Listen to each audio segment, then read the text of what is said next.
think I got. So we're live. All right. Welcome to the Impact Podcast. We are so excited to be with you today. Of course, I have my friends here with me. I'm Aaliyah Johnson Roberts. Dr. Obiama in the house. Damaris Alvarado Rodriguez. Try saying that past 3 times. And today we are coming. We're coming to have a good conversation. Like I'm excited to have this here. This word legacy has been brought up three times in the past week, 2 weeks. And we even had a short conversation about it the other day. But what was asked of me, there was a question. It looks like Dr. Obiama dropped off, but I'm sure she'll jump back in. Yep. But the question was asked, this was the first mention of legacy. A comment was made that the word legacy or I'm creating my legacy is overrated. And I was like, ooh. So legacy is overrated. And I was like, I had to take pause and say, okay, well, what do you mean? And then the second time I was having a conversation about where my business is right now. And, there's been a number of changes. I'm trying to make the transition to not be so present in the center and really play a different role. But of course, I'm putting a lot of effort into building systems and infrastructure and all that stuff. And the question was, what does your legacy look like? And the reason they asked that was because, to be honest, a lot of the background and the push for me was to carry on my mother's legacy. I've been feeling like, she's been doing this for 40 years. She's really made an impact in the early childhood education industry, and I cannot let this fail. That literally has been, that's been on my shoulders. And no, Obiama, you and I had that conversation before. I put that on myself. My mom has never, ever put that burden on me. But the question was, okay, but now we're actually in your legacy. So what do you want for your legacy? And I was like, I never thought about it. So I wanted to kind of pose that to you ladies to have this conversation because it was mentioned the other day when we were talking, and we were talking about some things that we're working on. And the thought was, there's been a number of people that we know who have been in this work for years and they passed on or they closed their doors or they're still working, like literally working in the same position they had been 20, 30, 40 years and, they're kind of in the same place, if you will. And not to downplay anyone, but it's like, where are we going? So I kind of wanted to talk about that. Legacy. Yeah. Does the childcare industry set us up to create legacies, or are we just working? Well, here's the definition, which I pulled up under legacy, right? Because now we have to define what does legacy mean. So it is a gift by will, especially of money or other personal property. Yes, ma'am. Is this a gift? No. Is this a gift? Right? So what is the legacy? When we talk about legacy, with me, it is an incorrect word to use because I have my exit strategy. Which is different, right? That's not my legacy, it's my exit strategy. It's how I'm going to exit and creating those strategic moves to be able to exit successfully, right? And how does that look like? We talked a little bit about that. My husband asked me one day this week, and I think that's why we started like all this big conversation. When is enough enough? Right? You have done all this work. You've put in 20 years into this program, and you've had 20 years of successful, implementation in the communities. You've made impacts. You made this. You're working now, in this nonprofit, doing equitable work, workforce. You have your hand in everything.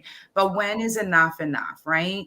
And that really made me think like, whoa, that's deep. because I don't know when enough is enough, right?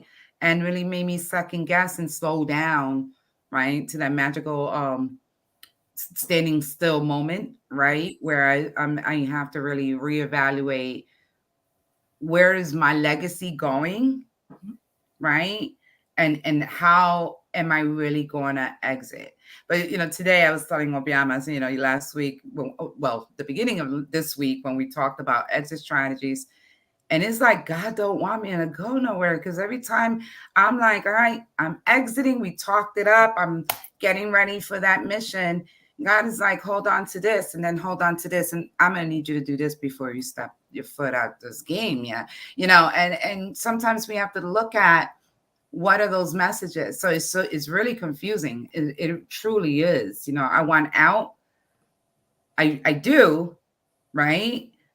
However, I think he has a different a different mission for me, if that makes sense, right? It's and I have to kind of like figure that out. Yeah. So I was, go ahead. No, I was saying, what say you, Dr. Obiama? Oh, right. So my approach to legacy is a little bit different. Um, and so it's twofold. So one, I think about leaving wealth for my children's children's children, right? So that's one part of it, right? But that wouldn't be legacy. That's just me leaving an inheritance, right, for my children. Because in terms of the work that I've done, my children are not picking up that mantle. They are not interested. They like, right? So then when I think about my legacy would just be for all of the lives that I've had the opportunity to touch, that I was someone that cared about them as a person and not a number. And I think for me, as an educator, as a coach, as a mentor, that right there has been so important to me, to make sure that everybody that I have an opportunity to work with always feel like I treat them like a person and not a number. So for me, that's my legacy too, so that anybody I come in contact with, they were seen, they was heard, they were supported, and I never made them feel less than who they were. So that's what I want my legacy to be. And I absolutely agree, because that, I feel like, is a big part of the work of me carrying on my mother's legacy. It was never about money or anything. It was about, she set this high standard of how she interacted with people and everything that she's done in the community. And it's like, I can't do anything but elevate that or continue the work on. So that part, I want to say is easy, because I enjoy it as well. But something that came up also, that I didn't expect recently, is my daughter wanted to come into the business. And I was like, oh, right. So I had been talking about succession planning, but I wasn't really sure. I didn't expect her to say it, right? I was like, I mean, I know she helped, she supported me, but now she's like, I want in. And do we even prepare for that? So I know for us, we have been, because again, we've been working really hard at setting up the infrastructure and making sure our business is sustainable. We have been documenting processes and creating these systems and things like that, so that if someone were to leave, because we know the staffing crisis and all of that, you have your person for 10 years, that, right, each day we don't know who's going to put in their resignation. So instead of relying on a person to get this job done, we had to document what that looks like, so that if they are no longer there, the business doesn't crumble, or that our quality doesn't subside, that we continue doing the work that that we've been doing. So I think it was interesting, and honestly, I believe it's God, right? Set us up and really put these things in motion, because for her to be ready to come in, I'm not starting from scratch to try to say, okay, well, let me figure out how to show you what to do, because the question was asked of me, well, tell me about when you got into the business. I walked in from getting laid off at my other job. I walked in, I had no clue about being a director. I walked in as a director with zero knowledge of what to do. And that's not legacy. That's not creating legacy or even succession planning to make sure that our business can run without us. So even if you're not passing it on or selling it, which those are things we need to talk about, those exit strategies, because right, we need to talk about those things. But even if we want to free ourselves from working in the business as much as we are, there's some things that we have to do in order to do that. And the business can still pay us. Why not? The business can pay me working And that's 7 days. exactly what you and I definitely been talking about, Aaliyah, like setting it up where you can step out, but it doesn't mean that you can't still get paid, right? And so even with the conversation, Damaris, we had earlier this week, and you just was like, I don't really want to oversee though, right? And so it's really looking at what is a right fit for you as an individual, but also, Damaris, what you just said about God not being through to you. Your legacy is so unique, and I think that the reason why there's a pull on you the way that it is, and there's a great need for your voice because there is no other voice like yours. There is no other voice like yours. And so, like, yes, I would agree. You still have work to do. Like, you can't exit. I know you want to, but when you look at your handprint, like, you're the only Latino, you're the only Spanish who is like a true trailblazer in the space doing what you're doing. And until somebody else come and fulfill those shoes, like, I just look at every time I'm in your program, I look at the work that you do in your community. That is unmatched anywhere with the impact that you're making, opening up doors with quality, right? And the opportunities that you are now having access to is only going to allow that to spread in other communities outside of Pennsylvania. So, like, yeah, I mean, unfortunately, however, even with that though, Damaris, I think that you can still be out and get paid and just be a consultant or a coach or, or an advisor. Like, you don't have to be in it the way that you're in it, but your voice is so vital. So here's what I've been doing, and thank you so much, Obiama. Thank you so much. Um, I have been working on my exit strategy, which is obviously my daughter, Aaliyah, right? And what's important to me is also looking within deep into my organization to find out who the leaders in there are, right? And provide those growth opportunities for people to be in there. I haven't been in my center all week. I've been working on other projects the whole entire week. I called them today and was like, I miss you guys. They're like, no, you don't. All right, let's do a check-in because I really don't. Right? I'm like, I really don't. But last year and the year before that, I wasn't able to do that, right? In the past 19 years. So now creating these strategies, creating these systems, right, that hold me accountable for me not to step into the door, right? So I can take care, like Obiama said once, my newborns, which is like, the nonprofit, also the consulting agency, and make sure that my oldest child, which is Children's Playhouse, is good and set. I'm still there to jump in with whatever they need, and they know how I am, right? If I need it, if I know they're struggling, I'm coming. I'm doing a cleanup. We're going to do this. We're going to strategize. And then, are you good? All right, I'm out. Right. So that's how I do. And Obiama seen that, I think it was the week of opening that we were there, and there was like a lot of craziness happening. And I just was like, I got you. And I dropped everything I was doing because I had to go attend to my oldest children. Right. Because if I don't do that, then today I wouldn't be able to be not off, but focusing on other things for a whole entire week, right? And opening other doors.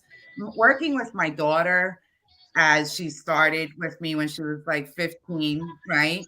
I knew that she was very still young in mind. I didn't know whether or not she wanted. One thing I love about my daughter, besides her being my daughter, is that She loves to learn, right? And I had to fire her. Guys, I fired my own kid. I'm harsh. I really am. I'm like, yeah, you're not ready for this. And I fired her and I told her to go work in another program, in which she did. And she came back begging. Like, I can't.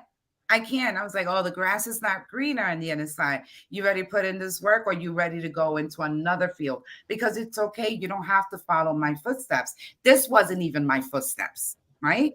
I own a restaurant when I was 21, right? I owned a billing and insurance agency by the time I was 24, 25, and then came into childcare at 30 by accident. You understand what I'm saying? So this wasn't even like something that was thought up of. So I respect where you're going. I don't expect you to follow my footsteps. You have to want to be at this table. And now that you're at this table, how do we make her grow, right? As a leader, her, allow her to have her own space, her own voice.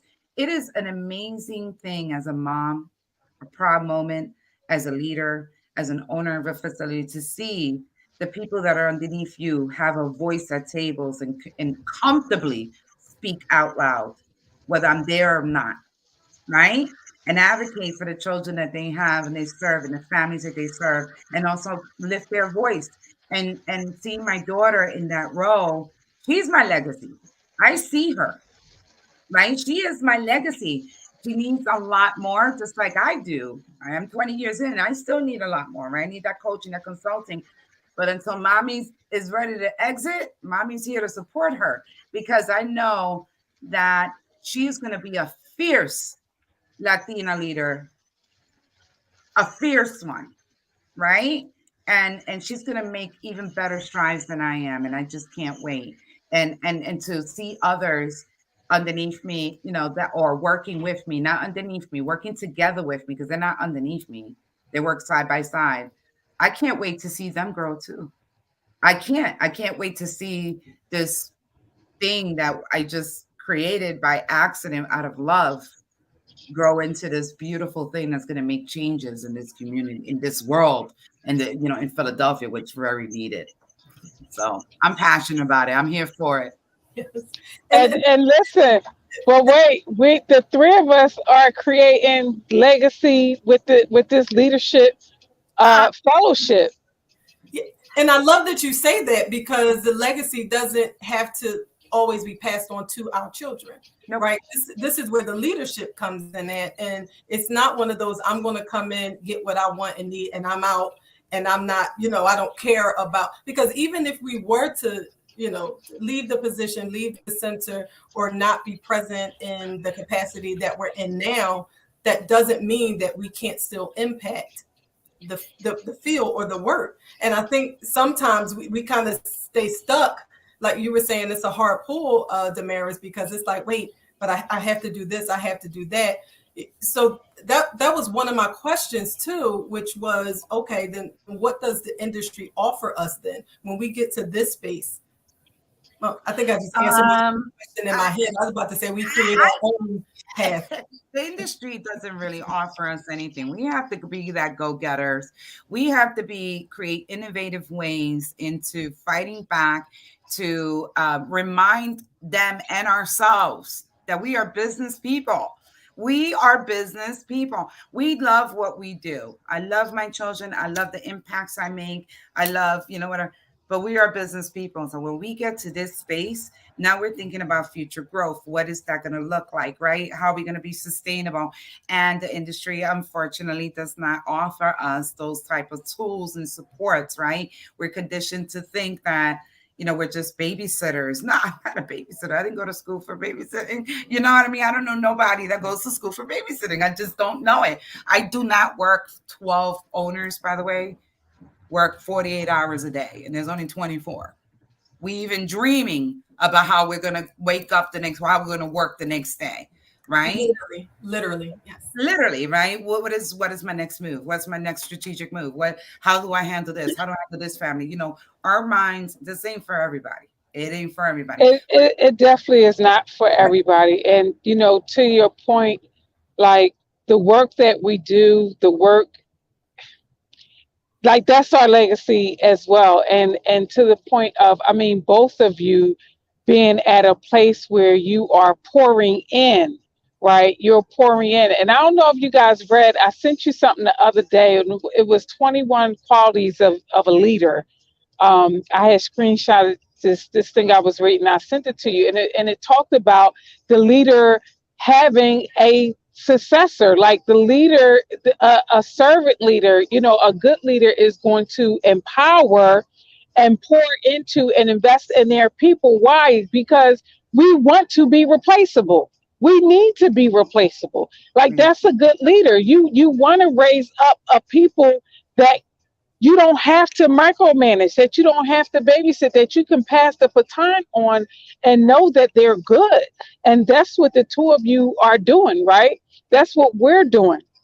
That's what we get to do every opportunity that we walk into our centers, walk into our classrooms, walk into our programs. So it's ongoing, and the job is never done. Like it's never done. I was talking to Zakia earlier today when I was at your center, Damaris, and I was reflecting about how, like, for 5 years, I was the executive director over 5 centers, teaching at Youthville, teaching at Chestnut Hill, and doing my own program. And as I was sitting there listening to her and listening to myself out loud, I was like, no wonder why people kept on asking me, when do you sleep?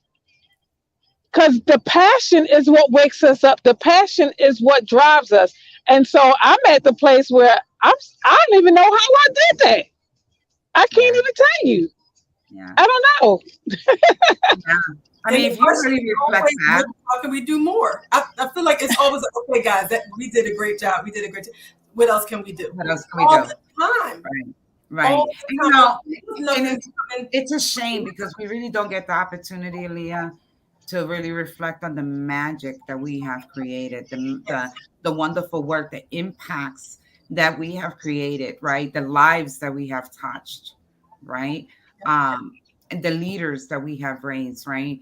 You know, we have our moments where we're just running fast because that's just the way we're trained in this field. You gotta be one step ahead, right? We gotta always be one step ahead because if you sleep or you blink an eye, Yeah. that's it. That's it. You know, you just lost some funding or you lost this or somebody cut your throat because that happens in our field too, guys. You All know, day. all day, every day. You know, so it's important to when do we get a minute to actually enjoy, right? And I guess that goes back to my husband's question. When Yeah. is enough enough? When do you enjoy, when do you get to enjoy the work that you have put in? Yeah. Right? When you raise up people that you can leave to Yes. run the ship. And then continue to make those positive impacts. I had Mm-hmm. I was closing out with a client today, and she was really grateful, you know, for a lot of the work that we've done. And I said to her, "We're not finished here." I said because I'm going to need you to become one of my leaders, right? Because I need more representation. We need more people that look like us to help us. Yeah. Do you understand? And I said, "Are you with it?" And she was like, "So, like, yeah." So, you know, most of the time it's really looking for those opportunities. And she was so excited to even be offered like the opportunity to work with other people, right? In a different in a different way, right? She's always worked with childcare. She knows the center. She works in communities of needs, a large population of Hispanic communities. And now I said to her, I would love for you to really connect because I think people will connect when it's a provider approach, right? Somebody who knows where I've been at. Like, don't come to me and say, oh, I understand that you're not eating today, but meanwhile, you're having a steak last night. Like, don't do that. Right. You don't know Right. where I've been. You understand? You don't know my struggles. You know what I mean? So you know, it's cool when people are able to connect with certain people and really understand those real struggles, right? What it was to like really build yourself up and your organizations up. So Yeah. And I think that's a big part of the magic as well, that partnership. And we've spoken about that as well. I think, you know, even what happens amongst us, it's so much, you know, we could talk about that all day, but I love that.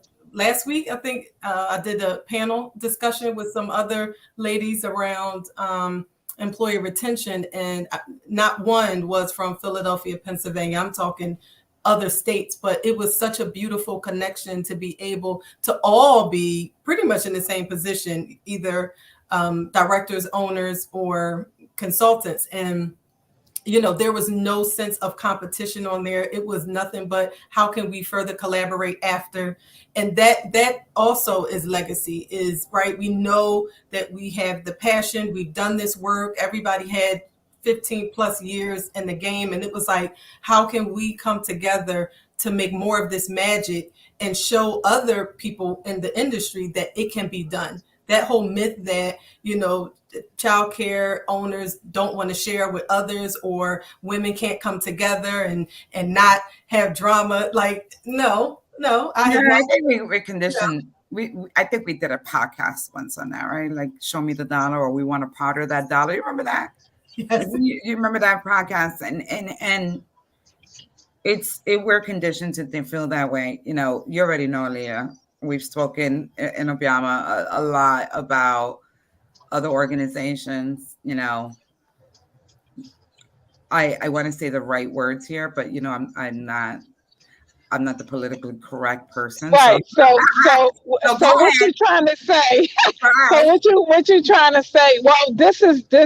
It goes back to the conversation of, is green. At the end of the day, is green, and at the end of the day, the people that hold the purse strings, male or female, are the ones that keep everything going, right? And so they distract us with the putting us all in one box and have us fighting for the same dollar, instead of taking the dollar and saying, you get a quarter, you get a quarter, you get a quarter. But no, you want us all fighting for the same dollar. And then now we sitting at the same table, but we fighting for the same dollar. So as soon as we get up from the table, it's like, oh no, don't work with her.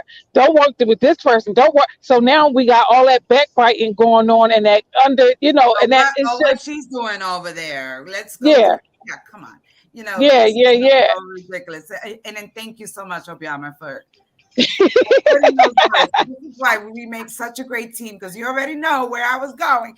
I love that you pushed me off. Put me off. I got you. We're stronger together. We're stronger together, right? We're stronger together. We're all leading the same. We're all fighting the same fight, right? If power is in numbers and powers, right? Or that's how you say power is in numbers. If we all stood together, wow, can you just imagine the changes that we can make and create together? Right. Yes. And you know what else though too is really driven by a scarcity mindset, because it really is a buffet. There is no scarcity out here. There are so many children and families that really need our support and our help. We should not be fighting over a slot, over a spot, over a nothing, because there is an abundance when it comes to the need. The need is much. The need is great, right? And so that's why us being stronger together, the collaboration and a partnership is so vital. And that's why this legacy that we're creating is going to continue to be, even when we're gone, even when we decide to exit, because even with the work that we're doing, because of the community and the tools, they're going to be able to come right alongside us and keep it going. Yes. Yeah. And I think a part of the problem is, and you were absolutely right with the scarcity mindset, which is why one of my questions was, does the industry set us up to be able to exit and exit? No, it doesn't. No, the system doesn't. So need our own, which is Go ahead. No, I was just saying, which is why exactly what we're doing is creating the solutions instead of just complaining about, here's the problem. We're creating the solutions that we need in order to be free. I think all of us are doing different things. We're looking outside of childcare to say, this is the kind of life that I want to live, and this is what I'm going to do. I still love this work, but so here's and here's where the innovation comes at. And this is the conversation that I've been having with Damaris around let's be our own bank. That's where the real innovation comes in at. Let's be our own bank. Like instead of fighting for these peanuts, Yes. forget them peanuts. We can make our own peanuts. Let's grow our own trees. Yes.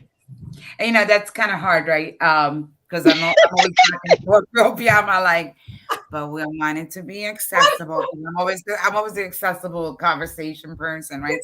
And and Obiama's like, no, but we need to make them, hold them accountable as well. So, I get it, and I totally get it. And you're right. We need to definitely find systems, or create systems that are supporting our own work. That's number one, and find new allies.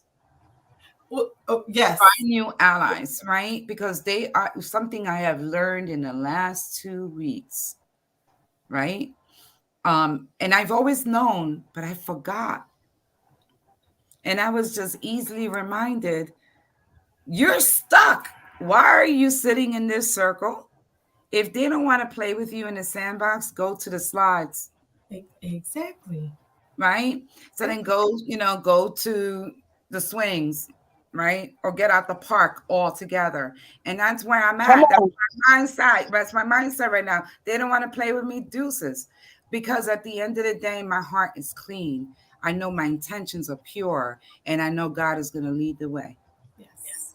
Point blank, point blank. And that's just how I feel right now. So I'm very happy to open up new friends, new friendships, right? New Yeah. partners, new people, talk to new allies, Yes. right? Because every time I speak to someone that's not within our box, I want to say, of childcare, they're like, let's have a conversation more about this. This is pretty interesting, and how can we help you? Yeah. And it's unfortunate because they're not the people that are being paid to help us. They're not the people receiving the funding. So it's been a learning curve for me. I don't know how to play fair. I don't know how to stay quiet in meetings. And I'm sorry if I've offended anybody, but I'm going to be real. I'm going to be true to the work I do and to myself at all costs. Yes. Yes. And I think a part of the setup, though, I'll speak for me. Coming into the industry, you kind of were introduced to different organizations, and it was kind of like a box. And I think a lot of times we don't go outside of the box because, like we advocate even to the same people instead of, like you said, creating new allies, or like how much more powerful would we be if we, kind of got our story together. We identified the numbers. This is what we need. And we're very clear and loud about this is what we need. But we go outside, we go to the corporations that our families work for, or right in our community. What about if we go to the Walmarts and create allies in these other spaces instead of the same ones that have limited dollars anyway? Right. Like Right. we don't have to stay here. But I feel like it was a sense of conditioning, because it was like, go to Harrisburg and go ask the same people we've been asking for money. Which, And then these legislators are looking at us like, again, we love you. Yes. We signed those paperwork 5 times already. We love you. So we're not the people you need to come and see. And once I heard that, that's when I knew, oh, there's something bigger than this. Mm-hmm. So where I need to go, just point me to the direction, and that's where I'm going. Yeah. Right? You need me to go to Washington? Give me a ticket, I'm going. Right? Give me an entry ticket and I'm going. And, sometimes that also means, Aaliyah, being the only one in that space that represent either early childhood education, because I've been in many spaces that I had to kind of unmute and say, no, that doesn't work for us. Exactly. And who are you? Early childhood. What do you do again? Like, we're the workforce behind the workforce. That's what we do. Yep. Right? So without us, you guys can't go to work. Yes. Right? Period. So let's talk about this, right? Because it starts here. It starts here, right? It doesn't start at K-12. It starts here, right? We are even the teacher pipeline, because many of our teachers have been certified, gone through us, through ECE, through early childcare, got certifications, and now they're teaching K-12. Yes. So don't sit here and act like you don't know I'm in the room, because I'm going to make sure you know I'm in the room. Yes. Yep. Right? So, being able to be comfortable enough to be in those spaces and lift your voice. Yes. Yeah, and I've had to learn how to have conversations with the non-child care people. It was and not feel less than. It was like, oh no, I'm in the room. Let me tell you about our revenue. We have revenue as well. Let me tell you about what we do. Right. But it took getting uncomfortable, and we all were in the 10,000 small businesses Goldman Sachs program. It really helped me. It helped me. It was like, wait, what you mean a pitch? I had to do a 30-second pitch. How do you do that? Oh my gosh, I struggled with that. Oh my gosh. But now I became an expert. It set me up. Let me tell you about what I do. And even when we were on our way to DC to the summit, on the bus, right, we had so many conversations, and they were the ones telling me how important our work is. Like, oh my goodness, let's talk about, right? They want to talk about their children or their experiences that they had with childcare and things. That's why we need to have these conversations with the non-childcare people, because they feel it, they're impacted, even if they are employers and they have employees who, if childcare isn't available, then what? Right. When COVID hit and we had to close classrooms, I know my families were freaking out, right? They needed us, but we're not really having the conversations outside of the circle to create the allies, like you said, to ask for the money, know what we're asking, which is why, we've been talking about like knowing our numbers and getting into our businesses. Those are those business mindset strategies we need to really get tight on to say, and I don't want to just break even. Like, why we don't talk about profits? Like, why? Like, how come I can't have a profit and live how I want to live? Like, right? That's I'm right. Like, Mom, my mom still wants to, she does not want to retire. She's very clear. No problem, Mom. But you should be able to pick and choose. You should be able to be free and live how you want to, because you deserve it. You deserve you put your time in. If you put your time, other people do it. So why can't we? You know why we can't? Because early child care, you obviously know. And it's because we're advocating to the same box within the same box. Okay. We need to come out strong. But here's a question I have for you, Aaliyah, because it's pretty interesting that you said that.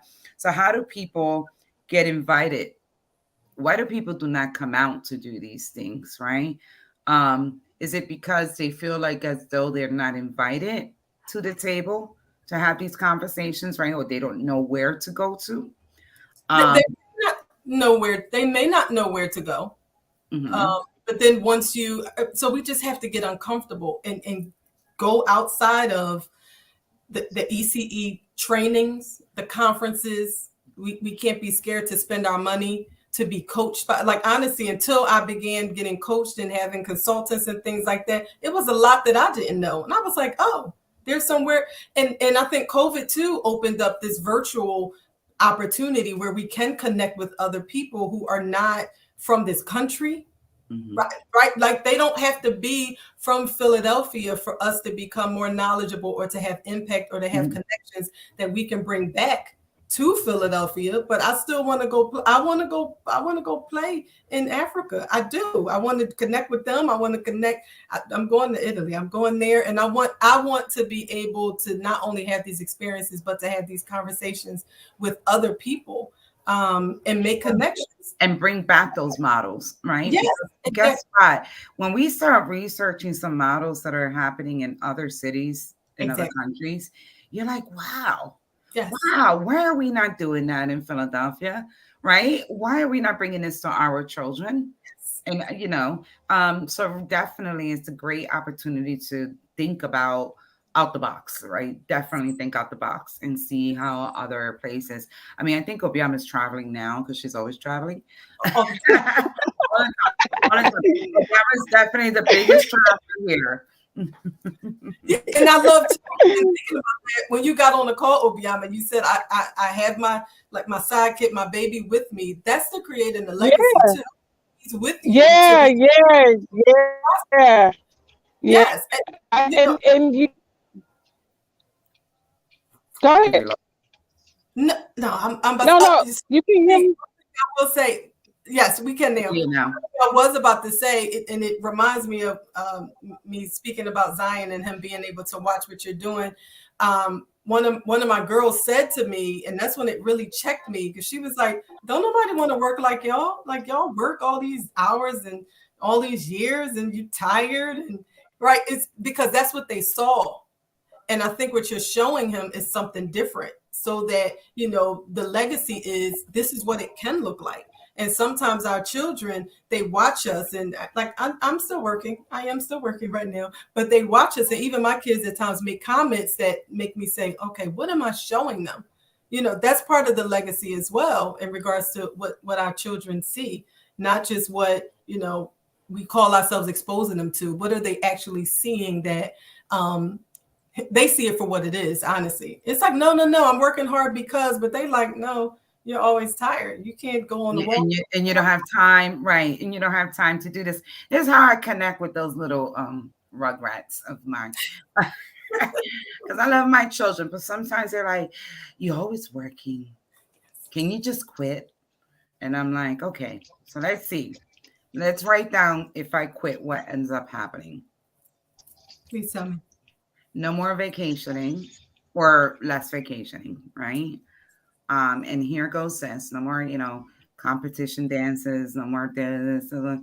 And they're like, and these are the things. I can be home all day. You can have, 3 meals per day. I can't promise that because, I don't know if I'm going to be tired enough to do it. Enough energy. And then they'd be looking at me like, go back to work. Like, you need to go back to work because, we love this lifestyle. Exactly. So sometimes I got to connect that to back to them and say, I love you. I'm here for you. I am splitting my time. I'm doing the best I can as women, but I also keep it real. As women, this world was not intended for us to be successful, right? Own businesses and be parents at the same time. Right? To do the parenting at the same time, right? So you're not going to see me as a soccer mom all the time. But I mean, I'm not a soccer mom, but I'm just giving you that I hate. I got you. I just don't want to. Yeah, I don't want to either. I don't want to stand there for 5 hours going, hey, hurrah, and throwing all the kids inside my van. And then, I do not want to do that. Yeah. Graham crackers and orange juice. That's what my van smells like now. I don't want that. I don't want that. Yeah. I love you. And you have to accept me for the parent that who I am. Yeah. Right? Just like I'm going to accept you for the child and the daughter that you are to me. Right? Yeah. You got to respect that. When there has to be some mutual term. That's how I speak to my children all the time. I'm like, you're not going to love everything I do. You're not. Right? And it's okay. But stay in your lane and I'm going to stay in mine. We're going to love each other and life is going to be great. Really, keeping it real. I'm keeping it real. You can't be a mother 100%. There's no balance, guys. Oh, no. There's none. No. There's none. You can't be a mother 100%. You can't be a wife 100% and a business owner. Not in this field. Yeah. Sorry. Not in any field. Not in any field. Not in any field. And so I think this is a good place to kind of like put a bow on this conversation, because the reality is we are the legacy, and the legacy is going to be what we say and what we create by our own definition and nobody else's, period. That's it. That's it. So we invite you, our listeners, to think about your legacy. How will you create your legacy, right? I know my legacy, I have an exit plan. Right. I have an exit plan. I have somebody who's going to fulfill my legacy. I also have backup plans just in case that someone decides I don't want this. Right. So I have backup plans. Right. You always have to have plan A, plan B, plan C. So how are you going to fulfill your legacy? Because I'm ready to retire, guys. I'll be 50 next year. I went past my mark. I said 40. I went past my mark. I'm working on it. Well, I ain't going past my mark. My mark is 50. I got 6 years to go, and I literally have everything in place to ensure that that's going to happen. But even with that, though, like, so for me, retiring isn't the traditional retirement. It just, my definition of retirement is so that I don't have to work to pay bills. Mm-hmm. I work because I want to, but I live off of the interest. That's what retirement looks like for me. Right. Me living off of the interest. of Yep. all of my investments and getting up and traveling and doing whatever I want. And then recently, the other thing is, and I know you both are probably already doing this, but like just recently, I just feel a really great desire to be able to take care of my mom. Yes. Yes. You know what I mean? Like I don't want her to have to do nothing. That's I it. want her to be free to travel and roam with me around the country. I take her wherever I go.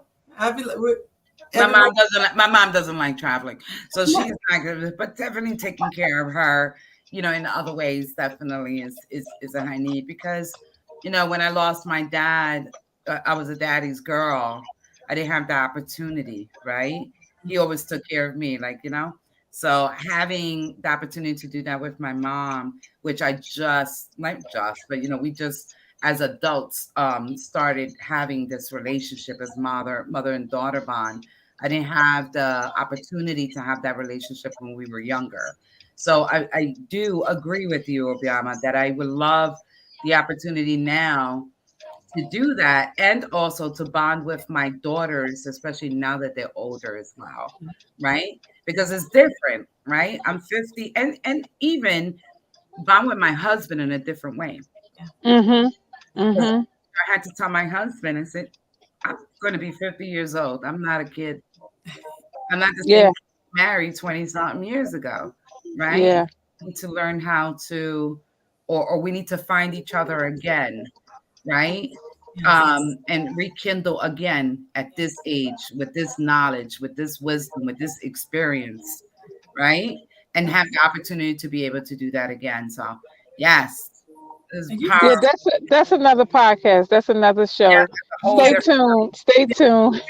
So if anything, to wrap that up, I think really what we're saying, because the part of the issue too is we all had our story about how we got into this work, but I don't think any of us came into it with a plan, an exit strategy, or to say this is where I want my life to be at this space. But you can now. You can now. You can Yes. say this is what I want my life to look like, and start planning your exit strategy, whatever that may be. So we could call it legacy, your exit strategy. Make up your word, succession planning, create it, right? And that's that part of dreaming, is that you can have what you want to have, and we don't have to stay stuck to what early childhood education or childcare defined for us. We no longer have to be in the box. Guys, we're outside of the box. You can be friends We're in with the us. ocean. We're in the ocean.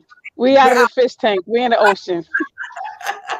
So thank you so much for joining us. I hope this triggers something within you. I know it did me. Sometimes those questions, when we sit with them, they can really change the trajectory of our lives. So join us on the next podcast. We will be here the third Thursday.